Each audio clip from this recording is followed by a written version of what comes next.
Hello friends, दूसरे video में आपका वेलकम है। अब हम चलते हैं आपको लेकर सेट पे। यानी जो सेट था हमारा समुच्चय के विभिन्न प्रकार, मतलब समुच्चय जो होता है कितने प्रकार का होता है, यानी डिफरेंट टाइप ऑफ सेट। तो आइए हम आपको ले चलते हैं, डिस्कस करते हैं डिफरेंट टाइप ऑफ सेट। यानी पहला जो टाइप है रिक्त समुच्चय, जिसको नल सेट कहते हैं, शून्य समुच्चय। एक ऐसा समुच्चय जिसमें कोई भी एलिमेंट ना हो, यानी उस समुच्चय में कोई अवयव ही नहीं है। कहने का मतलब जो ये समुच्चय है बिल्कुल खाली है, यानी शून्य है। और रिक्त समुच्चय को हम फाई से डिनोट करते हैं, यानी किससे लिखते हैं? फाई। इसे हम फाई से लिखते हैं यानी प्रदर्शित करते हैं। जैसे एग्जांपल देखा जाए तो ए इक्वल एक्स दैट एक्स, जो कि एक्स के इक्वल नहीं है। यानी जब एक्स के इक्वल नहीं, कोई एक संख्या है नहीं। बी, एक एग्जांपल ले लिया, नल सेट है जिसमें कोई एलिमेंट ही नहीं है। सी, एक एग्जांपल ले लिया, एक्स दैट एक्स, जो कि बिलोंग करता है एक नेचुरल नंबर एन में।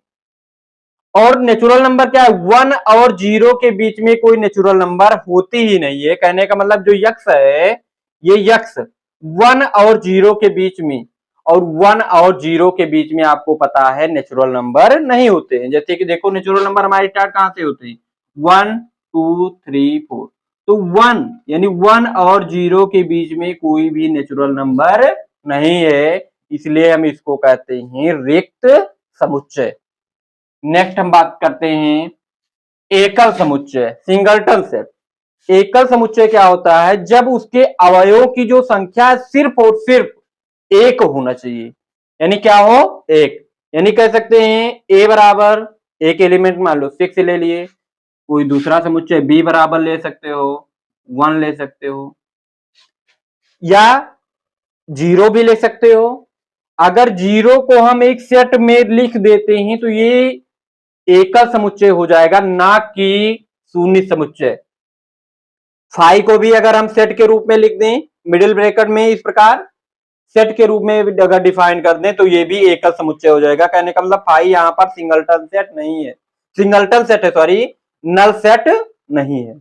नेक्स्ट है आपका जो B, X that X plus 3 equal 5।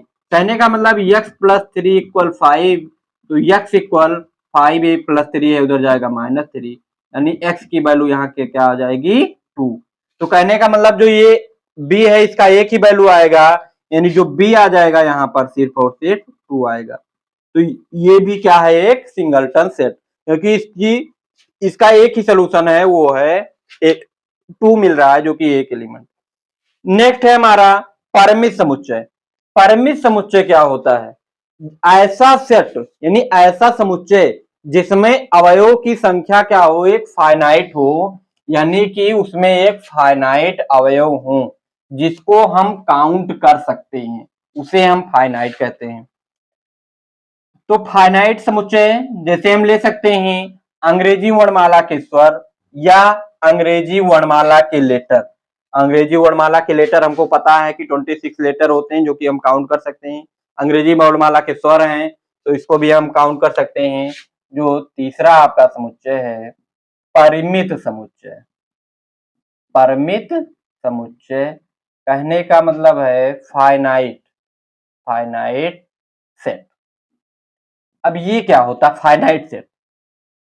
जैसे हमने एक समुच्चय बनाया, यानी एक सेट बनाया जिसमें लिख दिए 1 2 3 4। अब ये क्या है?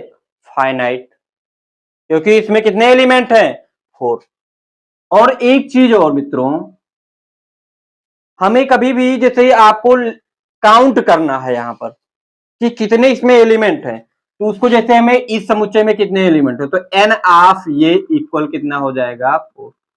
यानी नंबर ऑफ ए, यानी ए समुच्चय में कितने नंबर हैं, एलिमेंट हैं, यानी 4। अगर इनकी संख्या 5 होती, 5 लिख देते, 6 होती तो 6 लिख सकते थे। यानी एन ऑफ ए, इसको हम नंबर ऑफ सेट कहते हैं। फिर हमारे पास में है चौथा इनफाइनाइट, यानी अपरिमित, अपरिमित समुच्चय।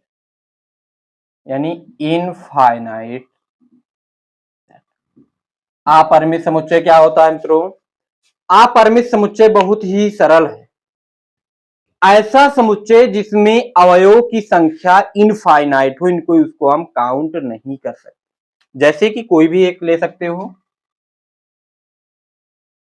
मान लो ए हमने एक ले लिया, 1 2 3 4 एंड सो ऑन। तो इसमें कितने अवयव हम काउंट नहीं कर सकते हैं। जैसे ले लीजिए एक्स दैट एक्स,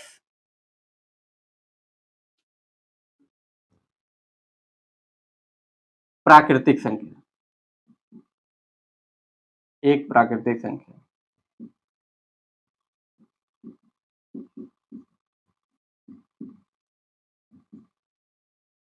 तो हम प्राकृतिक संख्या है, बहुत सारी प्रकार प्राकृतिक संख्या होती है 1 2 3 4 5, तो हम इसको काउंट नहीं कर सकते हैं।